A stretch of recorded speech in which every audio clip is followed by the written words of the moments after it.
Hello and welcome to the Mastermind, Body, and Spirit Show. I'm your host, Matt Belair.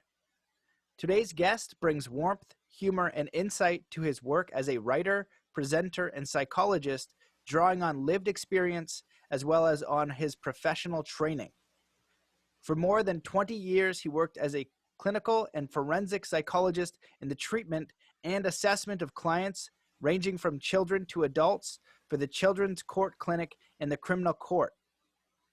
His latest book, The Power of Suffering, Growing Through Life Crisis, draws together the real-life stories of 11 incredible people who survived their crisis and grew in transformative ways. His memoir, How I Rescued My Brain, A Psychologist's Remarkable Recovery from Stroke and Trauma, describes how he implemented his own rehabilitation plan using neuroplasticity, psychology, and social connection. Welcome to the show, David Roland. Thank you, Matt. It's great to join you. It's great to have you here. You know, I was getting introduced to your work and scrolling through some of the stuff you've been through. It's really amazing. You've had an amazing journey, an amazing work history, amazing personal experience. So for the audience that isn't aware of your story and your work, why don't you give us a little bit of background on who you are, some of the stuff that you've been through, and you know, your recent book, because all of these topics we were discussing before the show are just really relevant to right now and in the world that we're living in. Yeah, thank you for that introduction, Matt. Yeah, perhaps I'll just give you a quick rundown of where I come from. I grew up in a very middle-class Australian family. I'm the oldest of four, and my mother was a doctor at that time. She eventually became a psychiatrist, and she was probably my inspiration in terms of the profession that I eventually chose, which was clinical psychology. And I just really loved the way she cared for her patients, her regard for the humanness of existence. And she kept working until she died, actually. And my father was actually a very unusual man. He left school very early because he was incredibly shy at school, but he was a technical wizard and he was great in telecommunications. And I've just can't see you now, Matt. Did you lose me? I should still be Yeah. there. Oh, I can't see you. I don't know what's happened there. Oh, I don't know. My video's still going. Mute my video, stop video. Shoot. Well, I'm still here. Okay. Check the video settings. Yeah.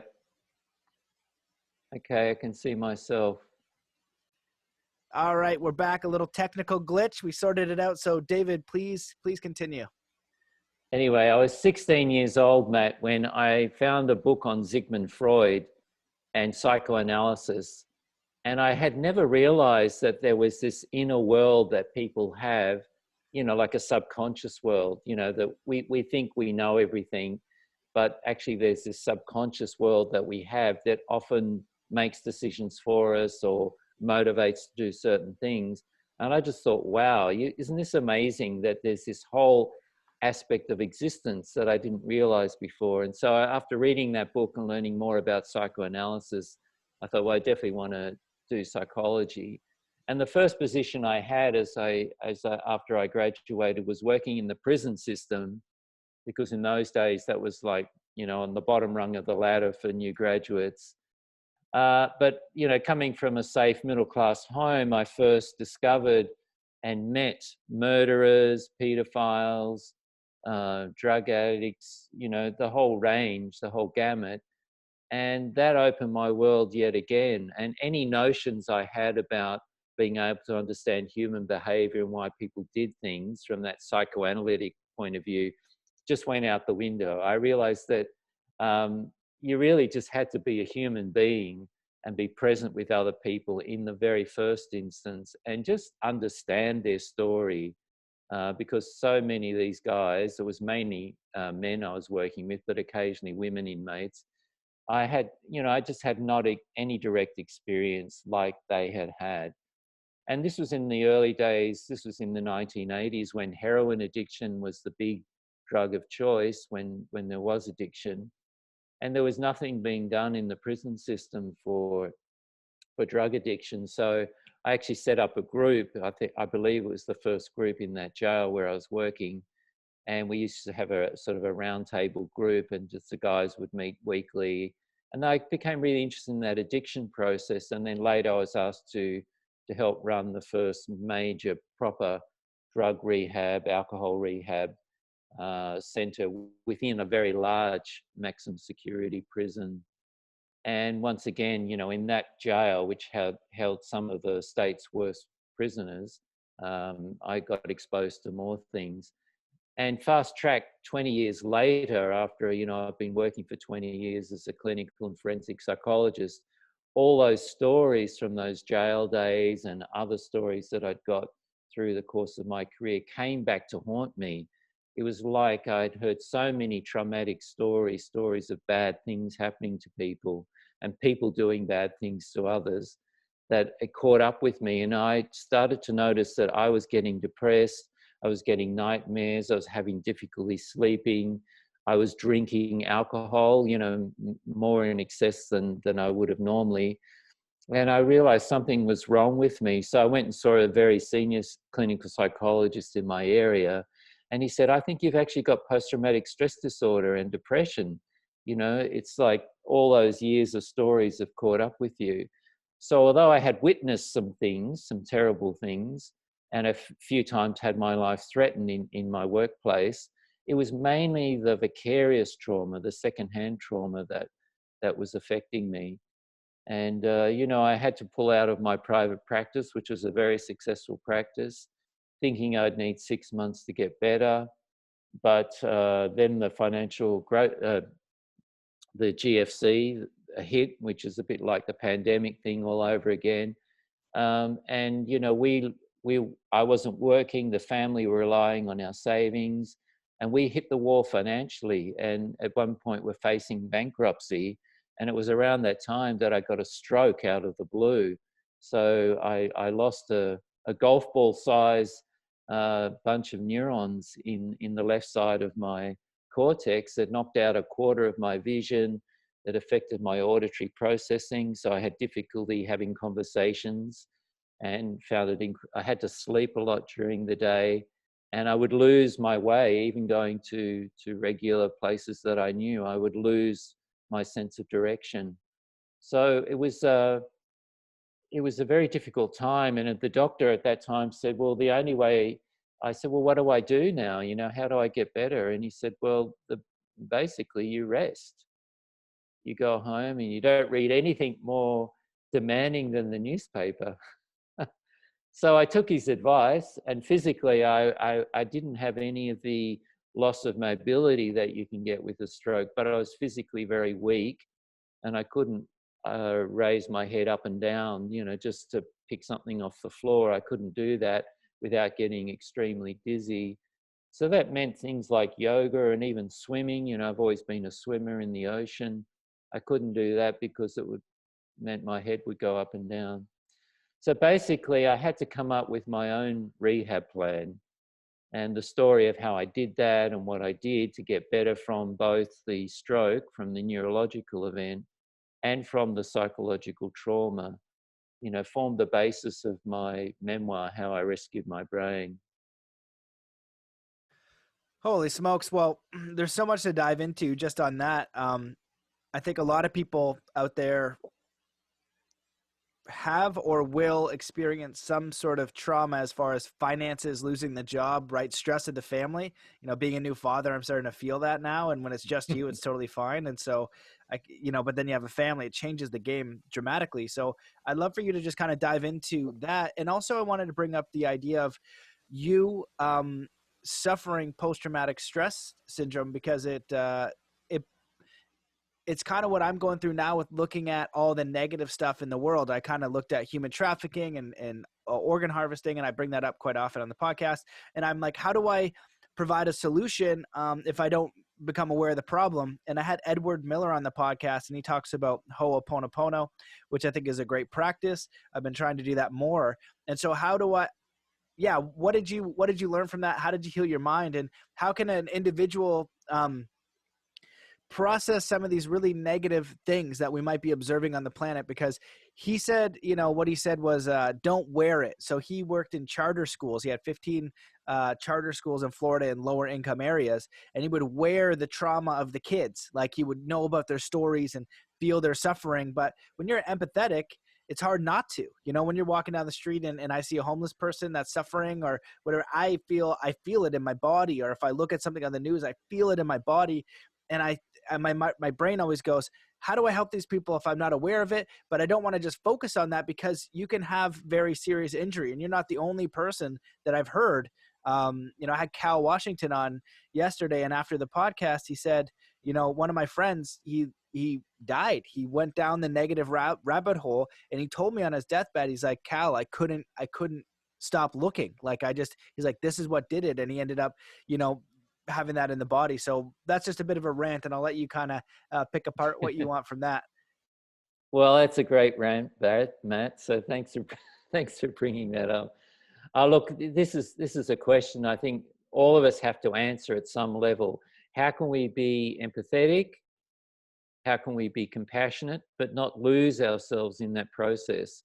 And clearly, if you're in a helping profession, or you're in a service profession, or you're providing help to people, even if you're a teacher, working in a school where clearly some of the kids are not going well, how can you be there for them but not lose yourself? And this is such a crucial question. And I can tell you what I discovered about that.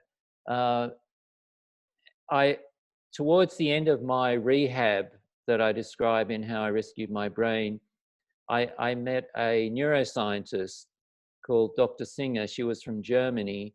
And it just turned out that she was holidaying in my area, and one of my colleagues invited her along to do a little home seminar in the lounge room.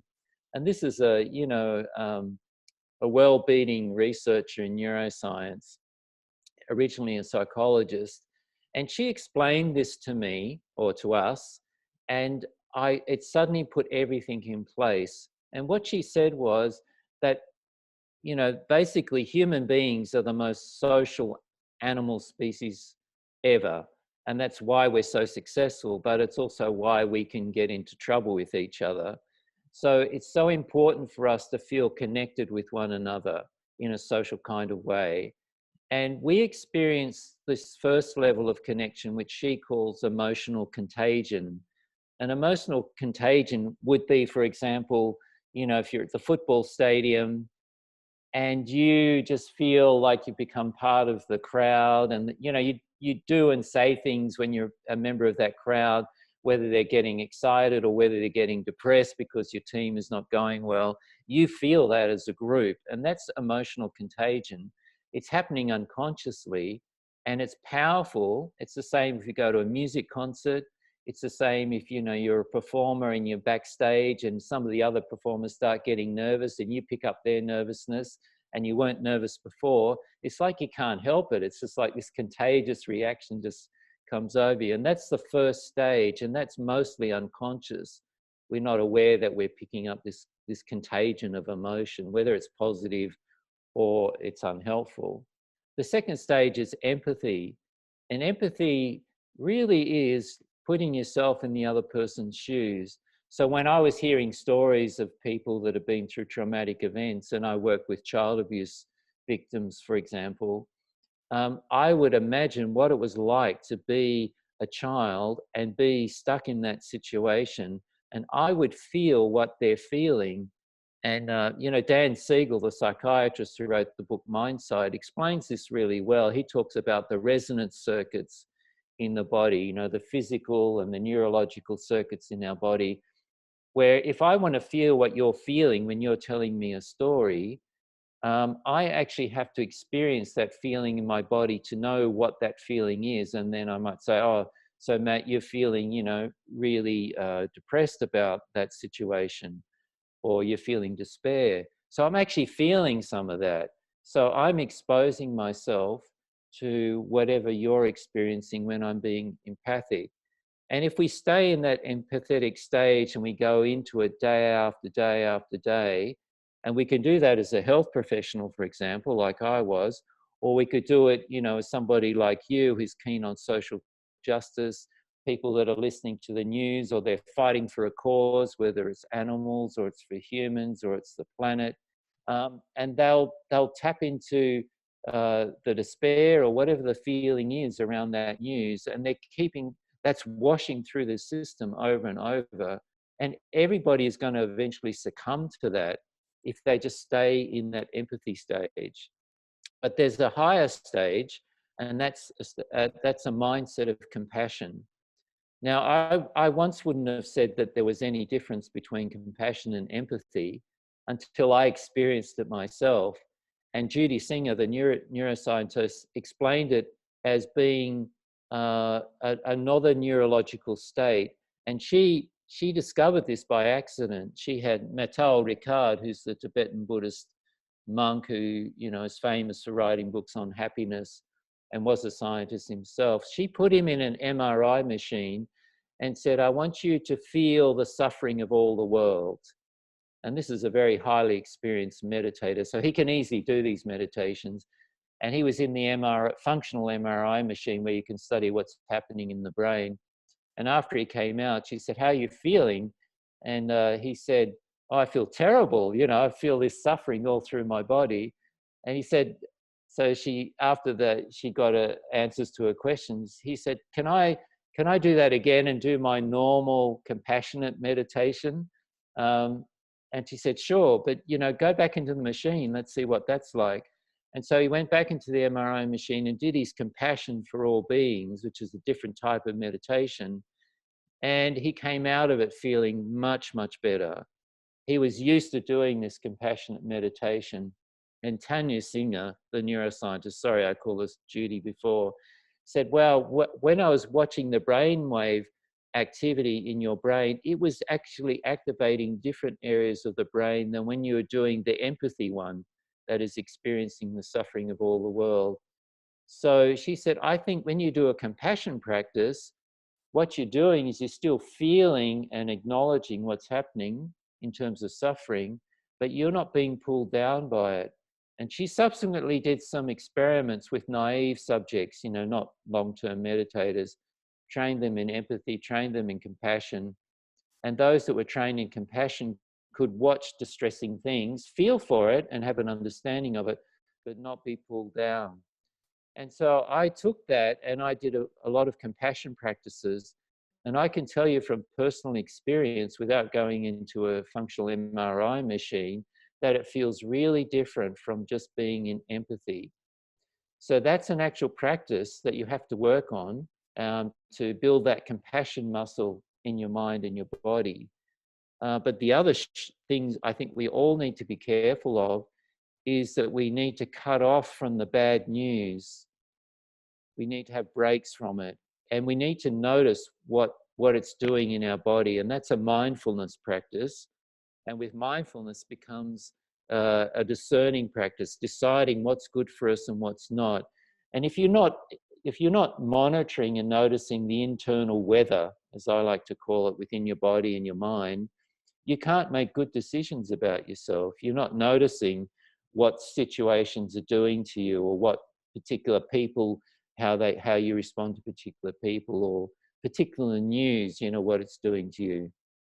So that's a long answer to your question. That was brilliant. I love that. When you say the monitoring internal weather, I think that's a really brilliant way to put it. I love that analogy. And I just think about Buddhism. They talk about mental nutriments. What are you putting in your mind? And right now in this world, if I didn't work on social media, I probably wouldn't even have it. Like I curated my news so long ago in Instagram and in Facebook. So what I usually get is just the information that I want. A lot of it's inspiring. A lot of it is around information, peak performance, things like that. But since the coronavirus, I changed things, and obviously the news feeds changed to figure out what was going on.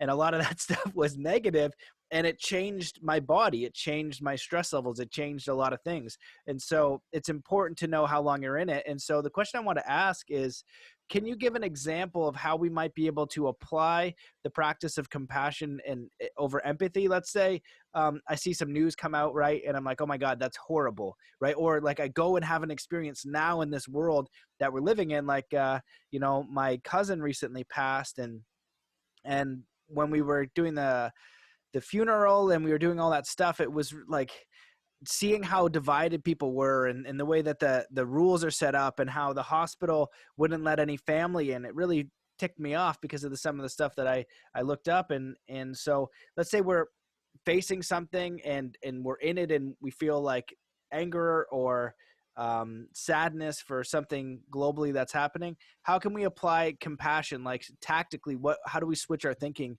to make it more empowering? That's another, great question, Matt. And look, there's several answers there. The first one I'll talk about is compassion practices in and of themselves. We can have compassion for others, and we can also have compassion for ourselves. Compassion for others is a sensitivity to others' suffering and a willingness or a motivation to do something to ease that suffering. But as you probably know, Buddhists talk about wise compassion rather than foolish compassion. So foolish compassion would be an example of that would be, someone is swimming in the river or in the ocean, and they're struggling, and they need help. They're calling out for help, and you might respond to that and dive into the water, but you're actually not a strong swimmer yourself, or the conditions are so bad that you're going to go under as well. That would be foolish compassion. I mean, it would be wiser than to try and find somebody that can help. So we've got to have wise compassion and know when to step in and to help, knowing what we're capable of. And self-compassion includes, cultivating that sense of warmness to ourselves. People usually find it easier to be compassionate to others than to themselves. And we need to treat ourselves like we would a loved one. So if we're hurt, and by hurt, I don't mean just in a physical sense, could be an emotional sense. If we were caring for somebody else that was hurt like we are, how would we care for them? So we want to apply that care to ourselves. And there's mental training you can do for that. And one of those things is to invoke a compassionate colleague or a person. So when I do a compassion practice, one of the ones that I do is a loving kindness practice, where I first of all focus on somebody that I have love for, and that's usually my 3 daughters, and I cultivate that sense of love, that sense of loving kindness, and then I put that same sense onto myself. So I cultivate that loving kindness for myself. So I've engendered the feeling first of all, and then I apply it to myself. And then I apply it to somebody that it's easy to apply to. It could be an acquaintance or somebody that I may have just met in the street that day, and I apply it to them. And then I might apply it to somebody that's, a little bit difficult in my life. And then I might apply it in a geographical sense. I might apply it to my whole community. Imagine my whole community being taken care of, having feelings of loving kindness for them, expand it to my country, or expand it to the world.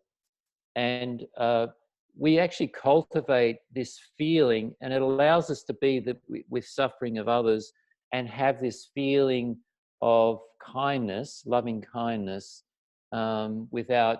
without going under. So that's the first part of the answer to your question, is that we need to cultivate this thing purposely, like we would practice anything, any type of technique that we would at the gym, to do weightlifting. We learn a certain technique, like we would do exercises to play piano in a performance. We don't do the practice at the performance. We do the practice before we get to the performance. But the second thing is, and it comes to this idea, contemporary idea of suffering, which I talk about in my most recent book, The Power of Suffering. And what I've discovered is that in the investigation that I did, which was over 3 years, talking to lots of people and reading research, is that we can create suffering for ourselves when we can't accept how things are for the time being. So with, with the current situation with the pandemic, all of us are experiencing losses of freedom of various kinds. And I'm not talking about whether that's right or wrong. I'm just saying, well, that's how it is. And so when we don't accept something is the way it is, at least for the time being, it doesn't mean you can't work to change it. But if I can't do something for the time being that I would like to do, but I keep wanting it to change, I keep wanting it to be how it always was, I'm actually creating suffering for myself. It's a situation like you talked about, a relative that's died. My ex-mother-in-law died last week, and I went to the funeral yesterday. And we can't bring back somebody who's passed or is no longer in our life, or we can't bring back a job that's gone or a business that's gone. We can't bring back lots of things that have happened that are outside of our control. But the more we keep wanting to make it happen again or recreate it, the more we're creating suffering. So the first part of moving on is acceptance. This is how it is now. And certainly when somebody has died, we know we can't bring them back. But at some point in the grieving process, we want to say, this is how it is now, but I can still live with this person. I can still have a relationship with them, even though they're not physically present. So I'll cultivate a new type of relationship. And that's a sign that you're moving on. Those are really great and practical. I really love the loving kindness meditation because I think there's this quote. I don't know if the Buddha said it, but it said, "No one in the universe deserves your love and compassion as much as you do."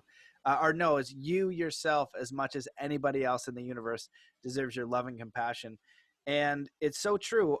One of the analogies I think about is going to Burning Man, because Burning Man's a really wild environment, and but it's really hard as far as sandiness and environment. It's so hot, it's so dusty, it's terrible, and sometimes it's awesome, but the environment's tough. And so if you're going out there, a lot of the time you forget water, you don't bring enough.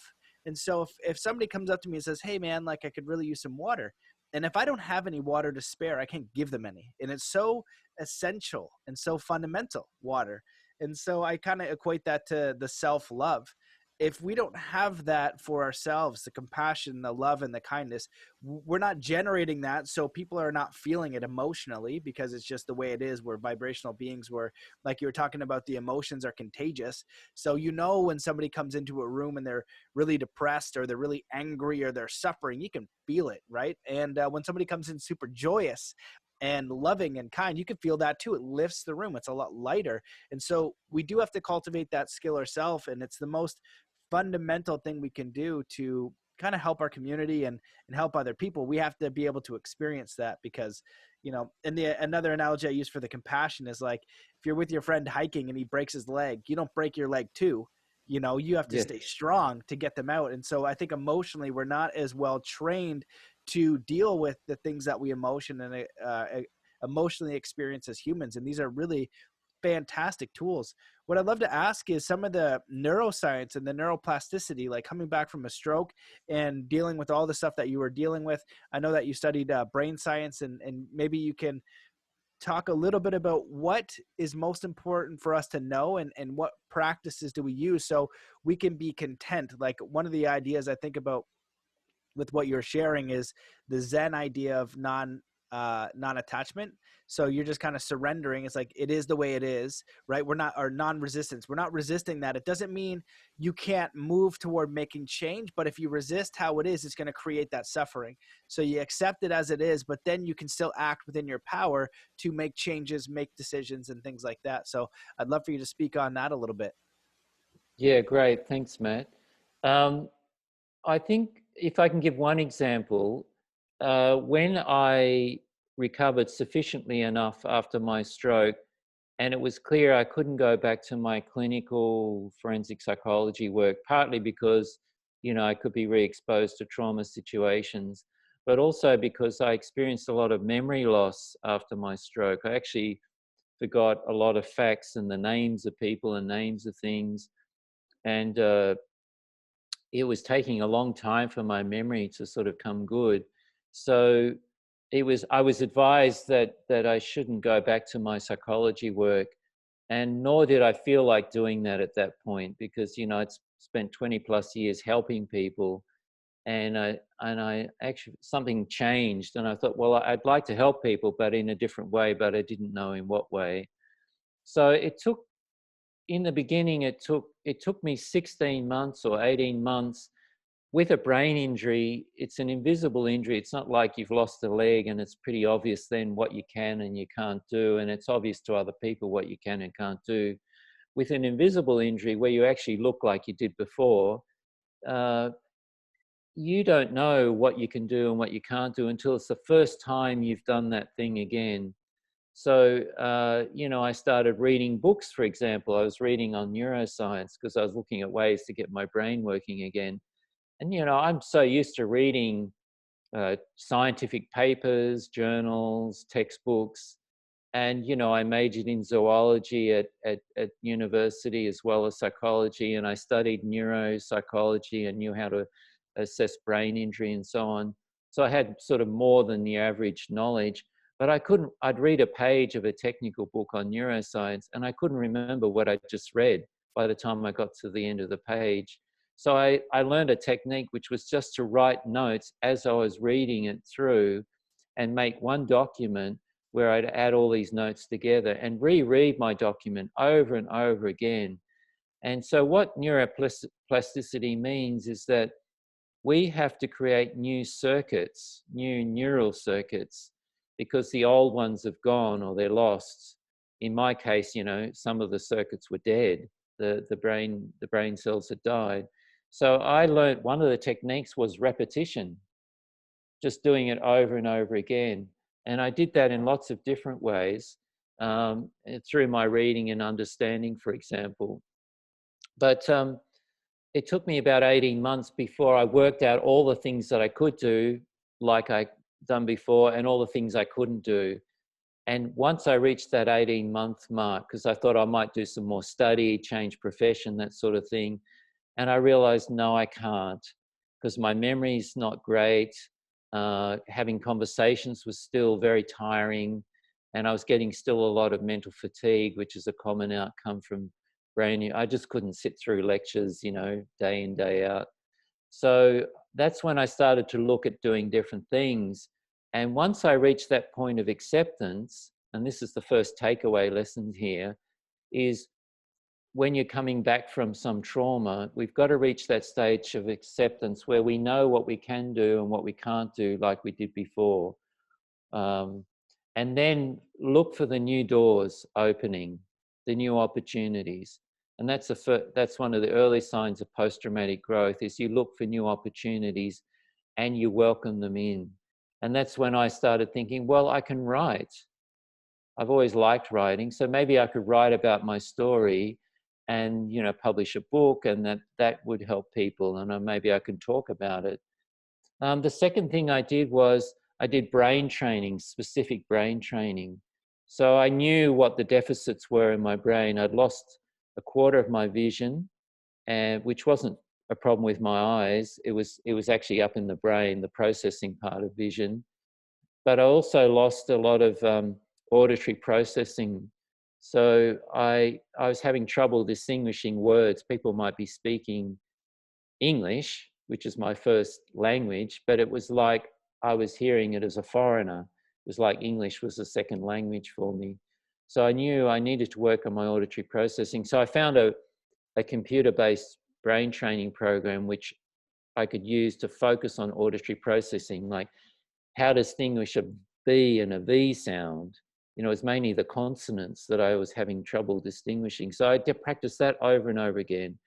And in this program, it showed you your progress. And so I could see my week by week progress. And I could only do that for half an hour each day before I'd get so fatigued. And so neuroplasticity was creating new neural circuits in just being able to distinguish sounds of words, you know, that other people were speaking. The other thing, and so I did that for several months, and then, you know, it really improved my ability to process auditory information. The third thing I did was I realized that mindfulness and mindfulness meditation improved brain function in particular ways.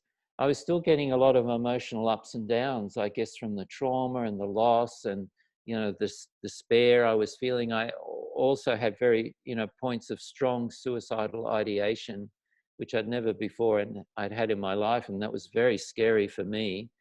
Um, so I realized I needed to manage my emotions better.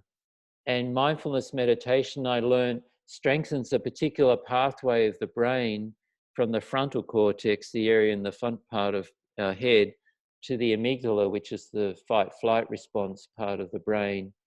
So instead of, you know, just being hypervigilant and being on edge all the time, I needed to calm that, you know, manage my emotions better. And mindfulness meditation actually strengthens the network that runs from the front part of the brain, which is more the adult part of the brain, which actually looks at the whole context and say, you know, if you see a stick in the ground and you think it's a snake, it says, no, it's a stick in the ground. It's not a snake. You can calm down. Um, and that meditation would strengthen that. But it also has been shown that improves the quality of your attention. So I was getting a lot of mental fatigue. So my window of being able to work effectively was much shortened in my day.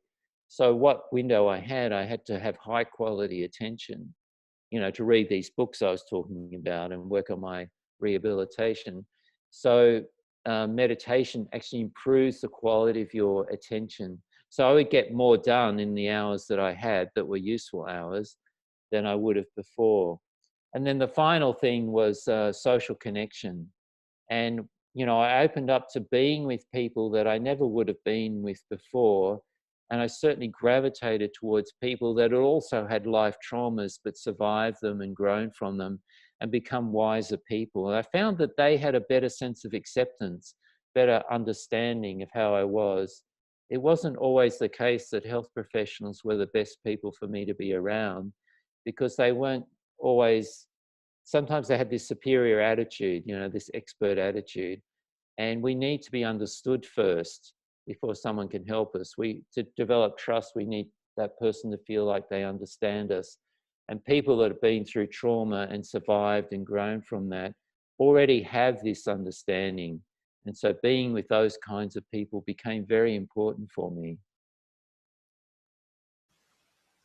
Wow, that's amazing. Those are all incredibly helpful and um, practical ways, you know, to go through something that's challenging. It doesn't make it easy, but at least there's a path, you know, and it's great that you have the scientific background and you can explain a little bit of the neurology, because sometimes we don't know why we do something. It's like, oh, why do I have to get to acceptance, or why would I do mindfulness training or things like that? But you know, you were in a position where you were forced to do some of this brain training and you could see the development. And if we can engage in some of these practices consistently, we're going to feel the benefits viscerally.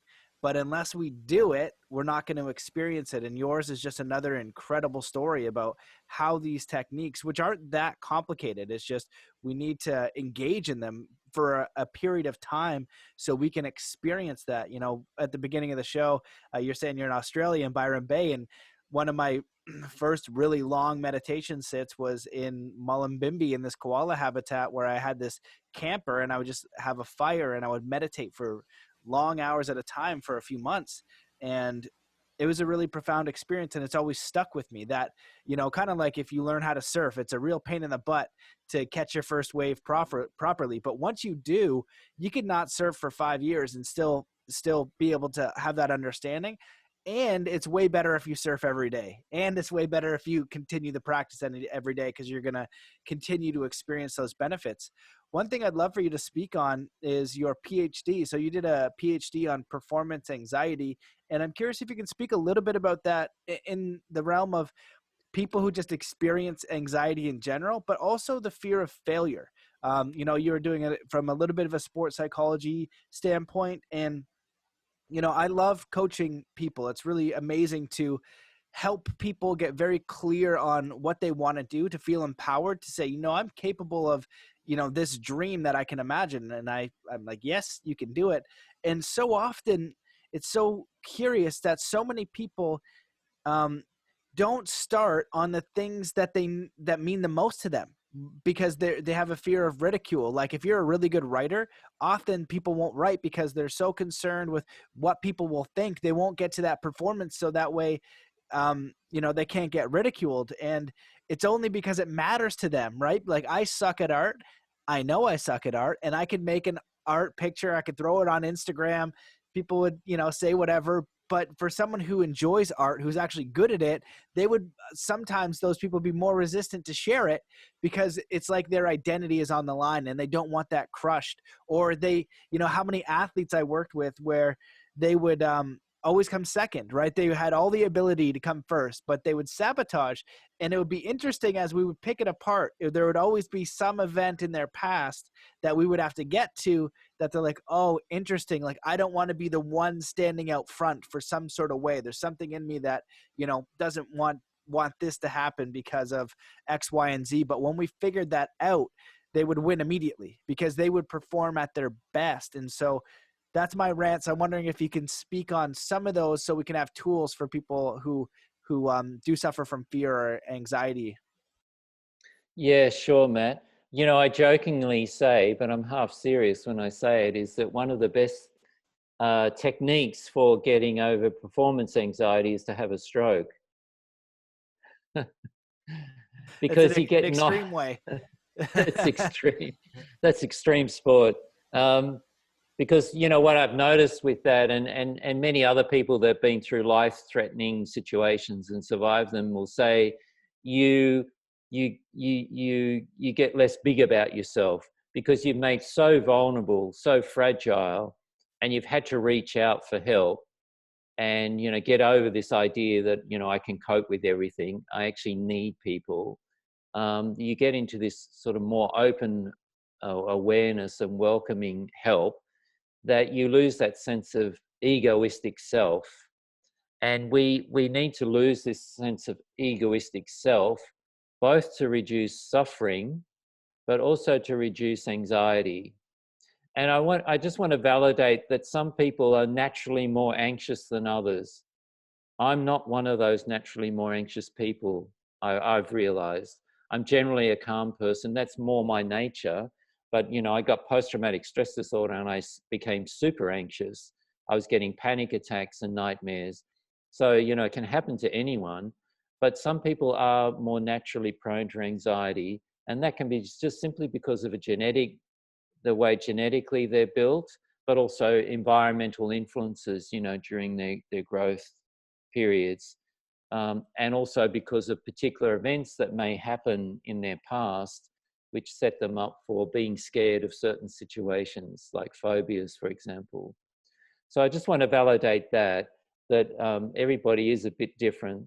But the first thing I discovered when I was working with professional performers and, researching this idea of how you can move through stage fright, and because we're social animals, the threat when we go on stage or in a performance situation is not that something physical bad is going to happen to us, although it could feel like that.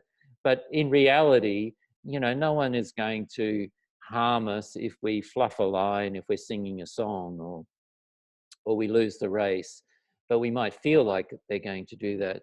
So the threat, we need to look at what is the actual threat. And realistically, you need to evaluate what is the threat. What would happen if this performance doesn't go the way I think it's going to go? If somebody, I also worked a lot with people that were taking exams, and people, either for, truck licenses, or doctors doing, vivas where they have to assess a patient, and the examiners are watching them to get their diagnosis and say, well, how would you treat this person? So I worked with all these people, and ideally you want to be in a more relaxed state when you're in that performance situation, but still alert. So the first tip is that in any performance situation, and it's a whole range of performance situation. Could be just a social situation, like at a party. Um, it's actually okay to feel a little bit uptight or a little bit elevated, and that's just a natural response to a new situation or a performance or an evaluation situation.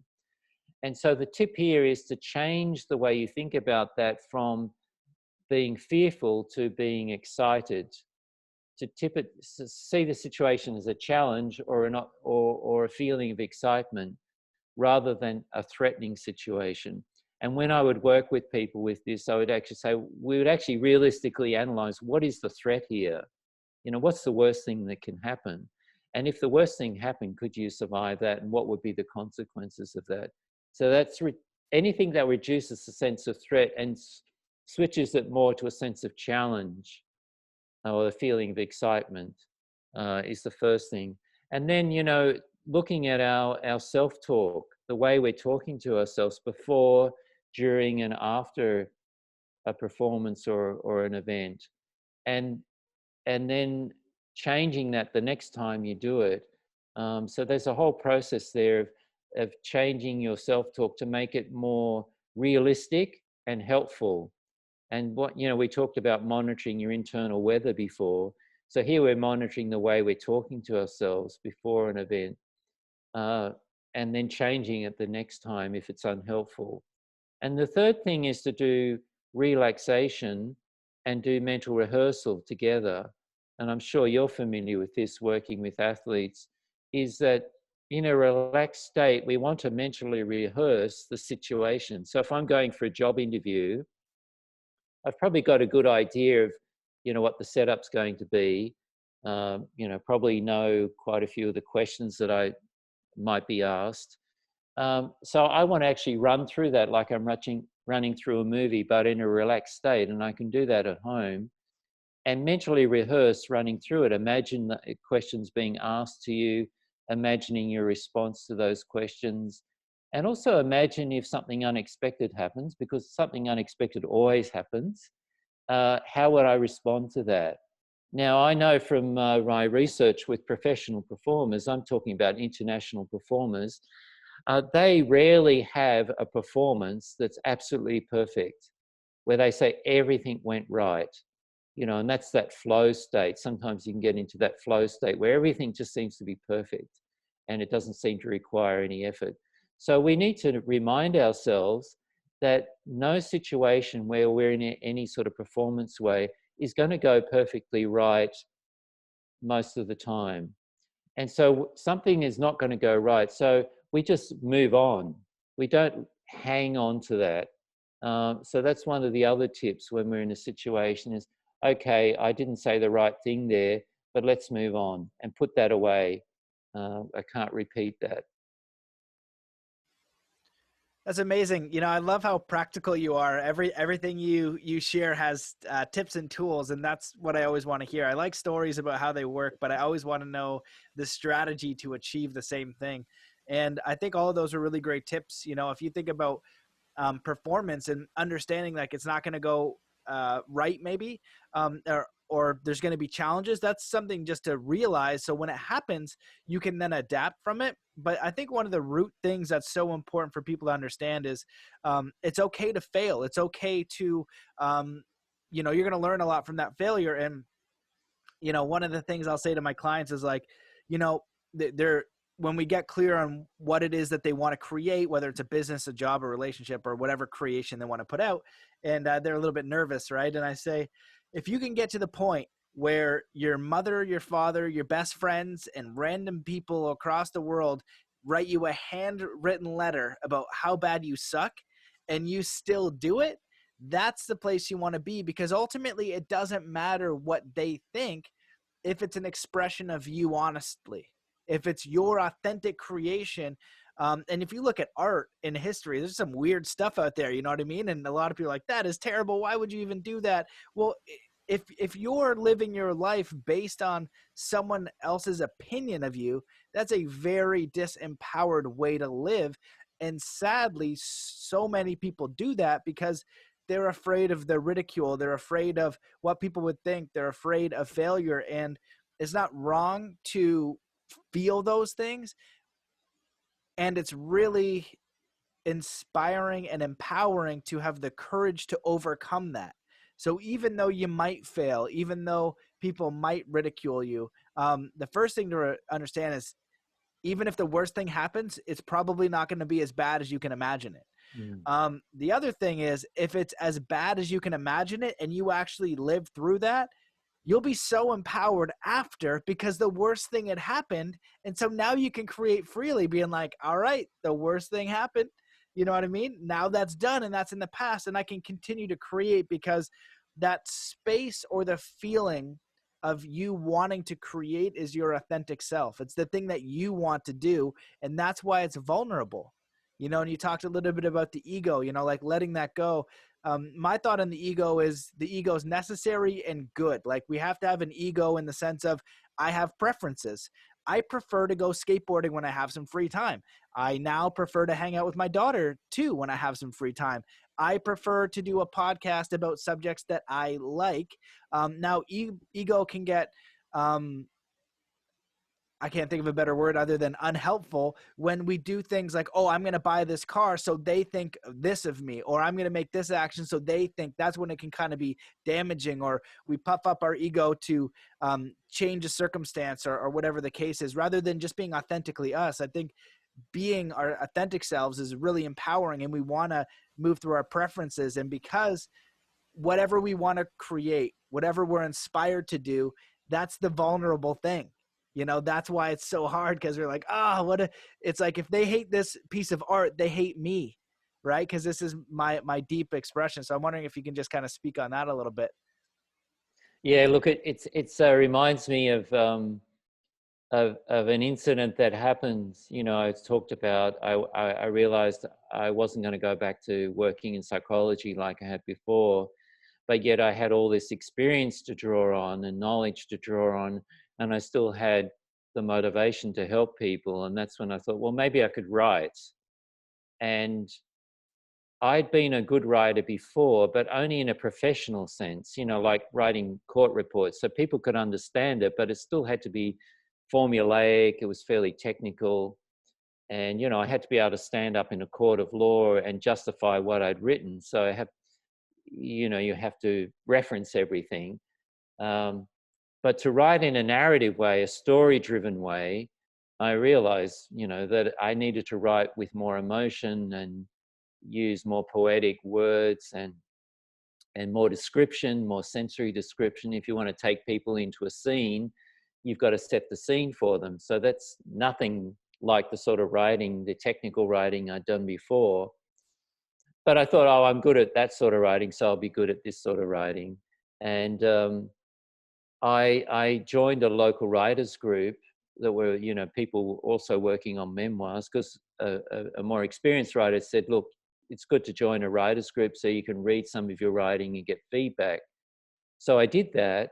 And I remember one day, fairly early on, writing a piece about one of the scenes that I thought might be in a memoir. At this stage, I hadn't got a publisher or anything like that. And I read this scene thinking, oh, I've really nailed it. And the feedback from one of the guys was, oh, that's so pedestrian. And the other said, there's no emotion here. I don't know what you're feeling. And I was taken aback. I was just really surprised that I hadn't written, a beautiful piece of prose like I thought I had. But I said, okay, where do you think there could be more emotion? And they pointed that out. And I realized that they had done the best thing for me. It was a writers group. So it was set up to be honest, and you need that honesty. You need honest feedback from people that understand writing. So it's different from getting feedback from people that are just friends who always want to say the best thing for you. You need honesty, you need authenticity. And so that really helped me develop getting feedback like that, to get good at writing. And, I did writing courses and I went to writing workshops, and I just got more and more used to exposing my writing to others, particularly other writers and people in the publishing industry, knowing that that's the way I had to do it if I was going to get better. Um, like if you're in a sport, you need a coach that tells you what's not working as well as what is working. You particularly need them to tell you what's not working and not be afraid to tell you that. And you need to want that as well. So, if something is really important to you, like you said, you just keep coming back, you keep coming back. This is where failure is actually the learning process. We need to fail first before we succeed, because it's very rare that we're going to get something right, the first time we do it. Yeah, absolutely. You brought up a lot of great points there. And I just think about criticism, like sometimes people are just being not ideal, but just to have your work or your expressions just honestly reviewed by people you care about. Start there, but to get to the point where you want the feedback, right, and you're not attached, I think it's like a push and pull, right? You want to stay centered in yourself and express in the way that you want to express, but be open so that maybe you're not seeing the things that other people are going to help and provide for you. And if we stay closed, it's probably not the best way that we can improve our skills.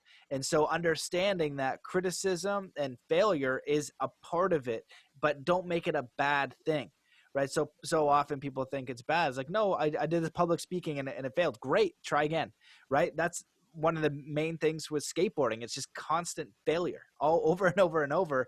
And it teaches you just to keep trying, and then you get it, right? Whether you write a book or whatever, there's just countless stories of authors and artists and people who tried and tried and tried. And it's like, oh, all of those failures and all of those earlier versions, like if you're making an app, you have the beta version, you keep going and going and going. And then all of a sudden, the 100th reiteration is the one, but you molded it. You know what I mean? You start with a rough one. You're like, this is a horse, and the legs aren't even cut out yet. It's just like 2 and 2 rather than 4 and 4. And then over a while, you create a masterpiece, and that comes over time. And it must include failure and feedback.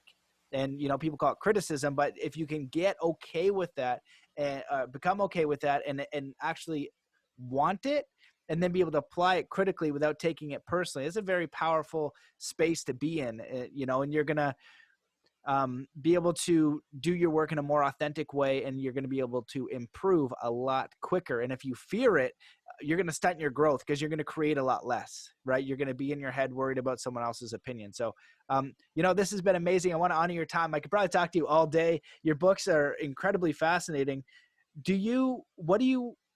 Is there anything that you wish that I'd asked, or is there anything that you want to cover before we go? I've got time, so if you want to go on another topic, I'm here waiting. And but yeah, this has been really great, and I really appreciate how everything you have shared is just so practical, and your personal experience is truly extraordinary. So, to be living proof of these techniques and what's possible, even on smaller scales, right? Because people deal with trauma every day on small scales and on big scales. And I feel like if we apply what you had shared today, we can be much more empowered for dealing with, a lot of the things that you have to deal with in human life.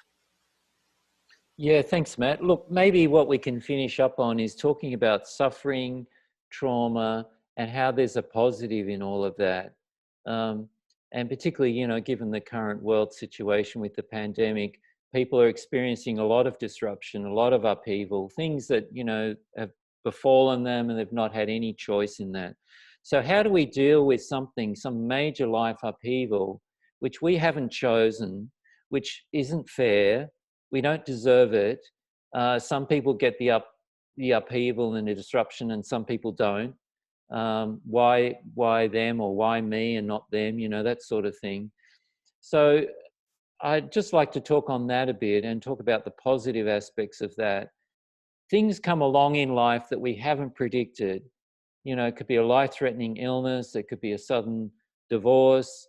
It could be the loss of a child before their time. It could be, financial ruin. It could be a natural disaster. In my book, for example, one of the people that I profile, tell the story, is of Sandra Bond, who, healthy young woman, married to a really good supportive partner. She's got her first child, she's pregnant, and everything's going beautifully. And then it's her partner Jeremy's birthday, so she thinks, I'll go for the ultrasound on his birthday, because you have to have the ultrasounds at various points. And I'll make it for his birthday, so it'll be a good news thing, how well the baby's going.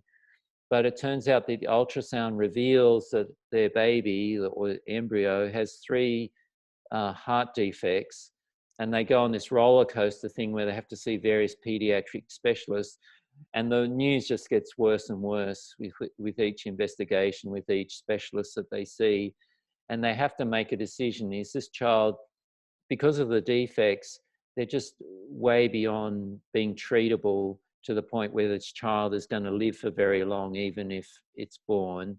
But they decide, because of the options they're given, to have no surgery after the birth, and probably, their little boy is going to be stillborn.